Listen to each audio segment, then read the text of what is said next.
All right, good afternoon, everyone. So I figured I'd maybe tell just a little bit more about myself and when I started getting into prepping and why I feel the most important part of prepping is having a network.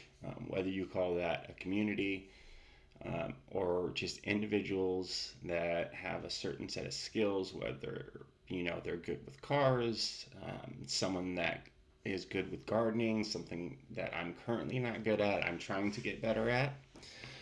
Um, so I am 41 years old, soon to be 42. I joined the Marine Corps when I was 17 years old. I served from 2003 till 2011.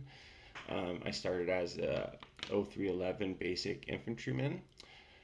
After SOI and my first deployment, I finished BRC, which is Basic Reconnaissance Course, and became an 0321.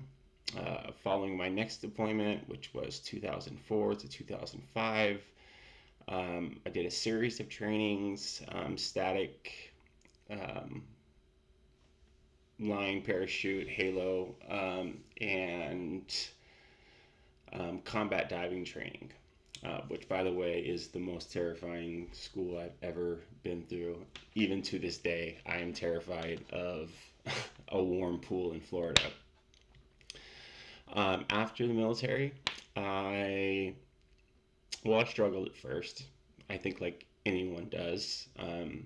Coming home, all my deployments are to Iraq, and I did go back basically one more time working in um, working for, we'll just say, an NGO, doing the same sort of work that I was doing prior, but mainly VIP sort of protection.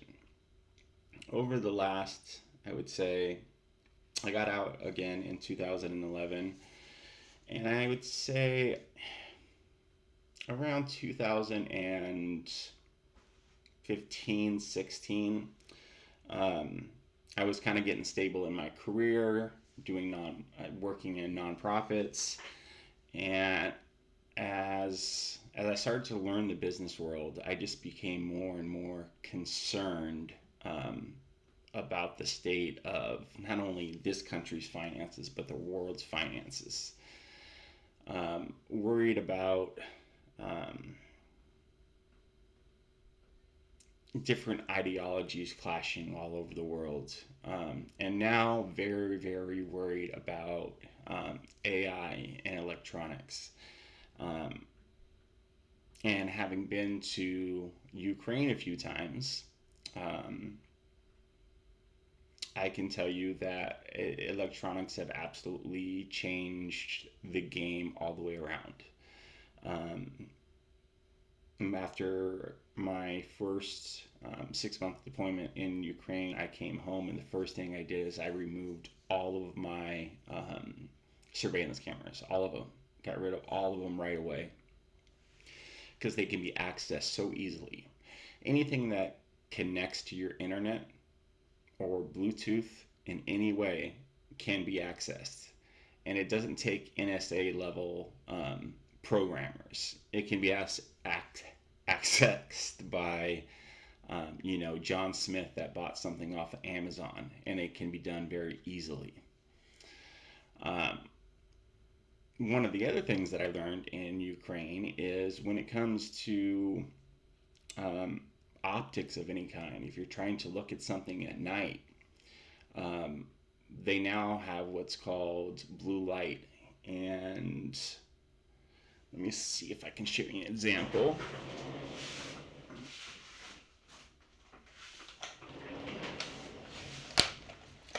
So on my cover here, this guy right here, it's a simple blue light. You should barely be able to see it. But at nighttime, if I shine this blue light along with the one that's on my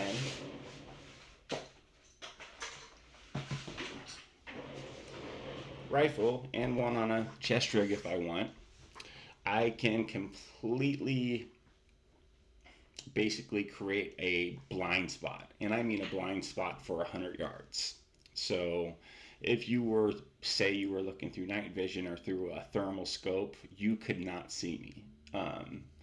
And it's very difficult. These lights are they're really interesting. If you get a chance, just take random pictures at night along your neighborhood, and I guarantee that you'll find one of the lights that I'm talking about. There's one way of getting around these, which is having a blue light filter, which we'll get into in a later episode. But real quick, I just wanted to share my personal reason for wanting to prep and keep my family safe. I'm worried about our grid. I'm worried about the state of politics. I'm not just in this country, but across the world. I'm worried that the world is simply just overpopulated right now.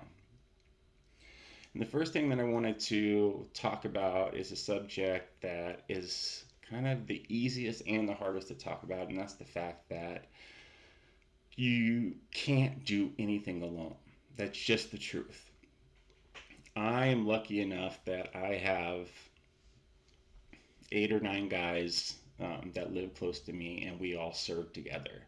And we all have at least one combat deployment together. So our families are kind of intertwined, and I've known them for so long that I kind of have a leg up, right? But the first piece of advice that I give to anybody is get to a ham radio club. That's it. Just get to a ham radio club, get your license, learn how to use it. Ensure that your family members have a ham radio. Ensure that you have, like on the back of mine, it might be hard to see, but I write down the primary frequency that I'm going to be on, and I'll give that to anybody that I want to have that frequency. I have more secure methods of communication, but ham radio is a really it's the go-to. And what you're gonna find when you go to ham radio club meetings is you're gonna find other individuals that are preppers just like you. You don't have to share any information from them, but try to get their main frequency. So if something goes wrong, you have your new little book, right? So your new phone book. You have Bob, that's a mechanic, and Steve is a doctor, and Elizabeth is a gardener, and she grows amazing roses. And Timmy makes his own alcohol in a still, whatever it is. All of those are extremely valuable. And if a time comes to where, say, the grid's down, every single person that has a real skill becomes incredibly valuable. Now, of course, you want to pay attention to people that have military backgrounds, obviously. And if you can get the number to a few, if you're not the type of individual that is, you're more prepping to stay in, you still want to probably have some numbers in case you call someone that you at least may be able to trust. I advise everybody to have a few people and take the time to get a few people that they can trust when it comes to security. My plan is always going to be Bugout. It doesn't really matter what the situation is. I know that I'm never going to be as secure in a city, in a home, as I am leaving. So hopefully my car works, right? Hopefully it wasn't an EMP and my car goes down.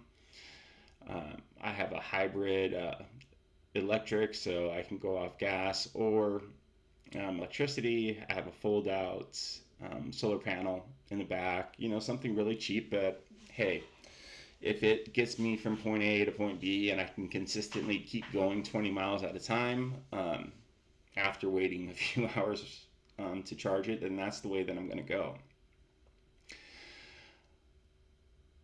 But yeah, you will meet ex-military, ex-law enforcement at ham radio clubs, and focus on the ex-military. There's a lot of people and there's a lot of, I'll just say, I'm nothing special by any means, but there is a, a very, very vast difference between um, an infantryman, a grunt, um, who has been in combat and maybe has 1,000 days in combat total, um, compared to somebody that has not. You want to find the individuals that have served in combat, guys around my age. Um, they are going to be your go-to. Um, one, two, three. Have them help you train, learn how to shoot, how to use things like your body heat to actually block your silhouette if somebody's looking for you with thermal or through an MVG. There's lots of ways of doing so, and that's become the new way of camouflage. So in this video, since it's kind of our first one, I'm hoping everyone can answer a few questions for I can better format the next one. Um, and the next one I want to do is going through a bug out bag and how to pack it. But the first question is one, what are you prepping for the most? Is there a specific incident that you're worried about? Um, and can you put that down in the comments? And the second is, um, do you plan to stay bugged in um, no matter what? Do you plan on bugging out no matter what? Or are you going to leave that up in the air depending on the situation that we find ourselves in? Also, have you already attended ham radio club meetings? Are you familiar with the ham radio? Have you practiced with your ham radio? And I think that's it for right now. I I apologize for the short, um, very unedited um, video. I've been working on a much more put together video throughout today, and I will be getting that out tomorrow. I really thank all of you for watching, and I can't wait to get into some great discussions together. I'm also really looking forward to learning from everyone subscribed on this channel, as there's a lot of learning that I need to do that is not directly related to keeping yourself safe. Maybe I should mention I also taught SEER school for a small point in time in the military, serious survive, evade, escape, resist.